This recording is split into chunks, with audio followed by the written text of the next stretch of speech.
বানানোর জন্য প্রথমে আমি কড়াইতে তেল দিয়ে তেলটা গরম হয়ে গেলে বেগুনগুলো এইভাবে দু টুকরো করে কেটে নিয়েছি। এরকম ছোট ছোট বেগুন, আমাদের এখানে ভালো বড় বেগুন পাওয়া যায় না, আর বড় বেগুন পাওয়া গেলেও এখানে এই ছোট বেগুনগুলো নিতে হবে। আমি এই যে দু টুকরো করে কেটে এতে লবণ, হলুদ আর একটু চিনি দিয়ে কিছুক্ষণ আগে থেকে মাখিয়ে রেখেছি। হয়ে গেছে, তেলের মধ্যে আমি বেগুনগুলো ভেজে নেব।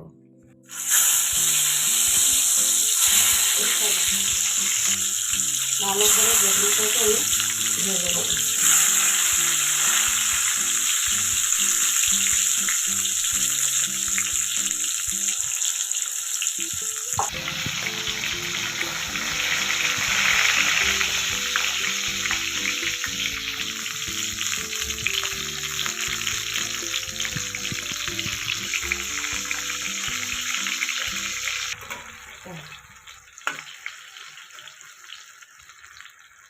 জন্য আমি একটা স্পেশাল মশলা বানিয়ে নেব। এই মশলায় আমি নিয়ে নিয়েছি ধনে, জিরে, গোটা গরম মশলা, আর নিয়েছি কিছুটা সাদা তিল আর কিছুটা সর্ষে। এগুলো আমি শুকনো কড়াইতে ভেজে নিয়েছি। এটা আমি একটা মশলা বানিয়ে নেব, মিক্সিতে পিষে নেবো ভালো করে। আর দেব কিছুটা বাদাম ভাজা, চীনাবাদাম ভাজা, চীনাবাদাম, সেটাও দেবো।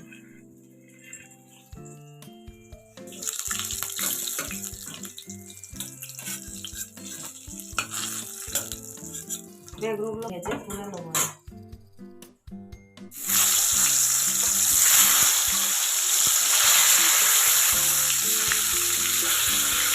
কিছুটা এরকম বেটে নিয়েছি।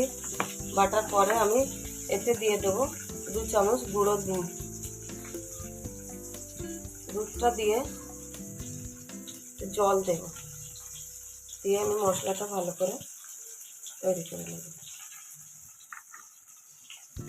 পাতলা করে বানিয়ে নিয়েছি।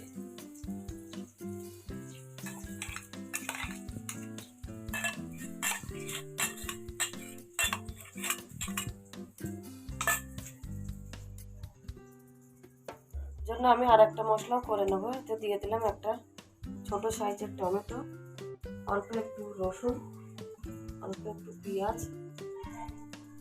একটু আদা। এটাও আমি ভালো করে পেস্ট করে নেব। মালাই কোফতার জন্য বেগুনগুলো আমি ঠিক এইভাবে ভেজে নিয়েছি। আপনারাও কিন্তু এইভাবে ভালোভাবে ভেজে নেবেন।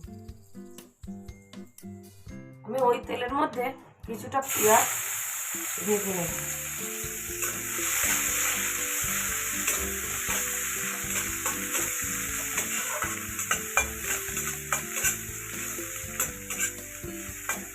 এগুলো ফ্রেশটার মতো করে ভেজে নেব।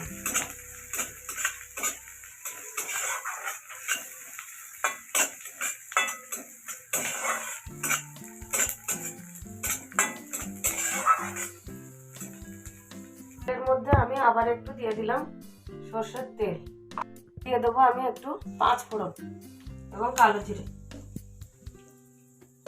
এবার দেবো এতে কিছুটা পেঁয়াজ দিয়ে ভালো করে নাড়াচাড়া করে নেব।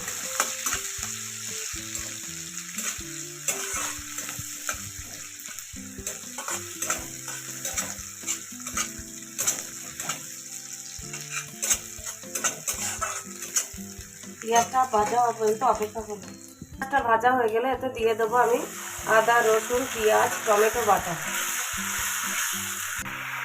কিছুক্ষণ ভালো করে মশলাটা কষিয়ে নেব।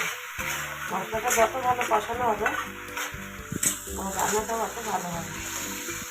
এবারে আমি একটু দিয়ে দেবো একটু হলুদ গুঁড়ো, লঙ্কা গুঁড়ো, আর দেবো অল্প একটু ধনে গুঁড়ো, দেবো কিছুটা লবণ। দিয়ে ভালো করে কষিয়ে নেব।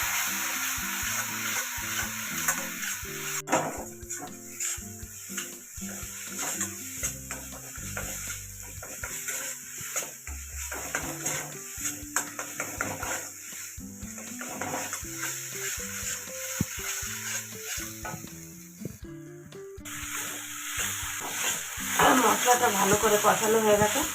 এবারে আমি এতে দিয়ে দেবো কিছুটা গরম জল।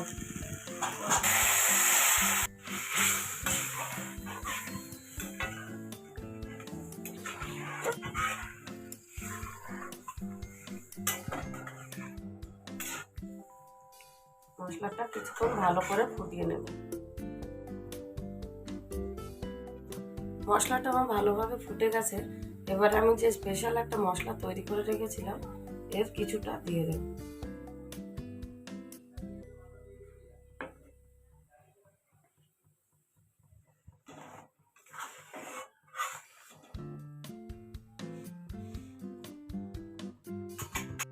এবারে আমি বেগুনগুলোকে দিয়ে দেব।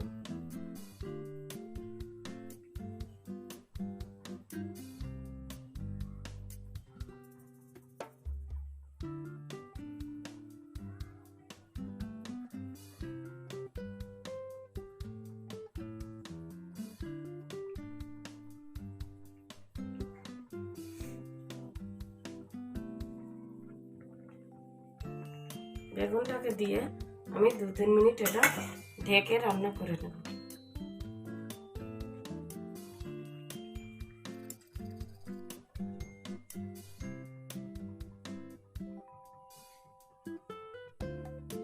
এবার আমি দিয়ে দেবো যে ভেজে রেখেছিলাম পেঁয়াজটা, এটা দিয়ে দেবো। আর দেবো কিছুটা কাঁচা লঙ্কা। বেগুনের তরকারিতে কাঁচা লঙ্কা না দিলে সেটা ভালোই লাগবে। কাঁচা লঙ্কা কুচি দিয়ে দেবো। আর দেবো 1 চামচ ঘি।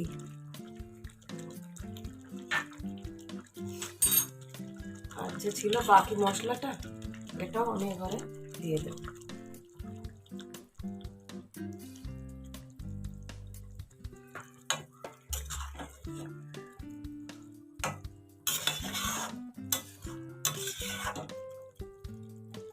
আর দিয়ে দেবো একটু চিনি। চিনিটা আমি অল্পই দেবো কারণ আমি গুঁড়ো দুধ দিয়েছিলাম। তরকারিটা একটু মিষ্টি হলে ভালো লাগবে। মিষ্টিটা দিয়ে এবার হালকা নেড়ে আমি দমে রেখে দেবো।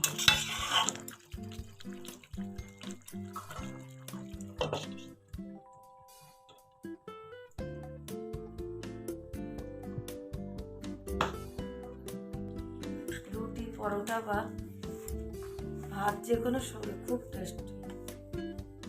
আমার মেয়ের তো খুবই পছন্দ। এটা হলে তো আর অন্য কিছু নেবেই না। আমার বেগুনের মালাই সুন্দর হয়েছে না?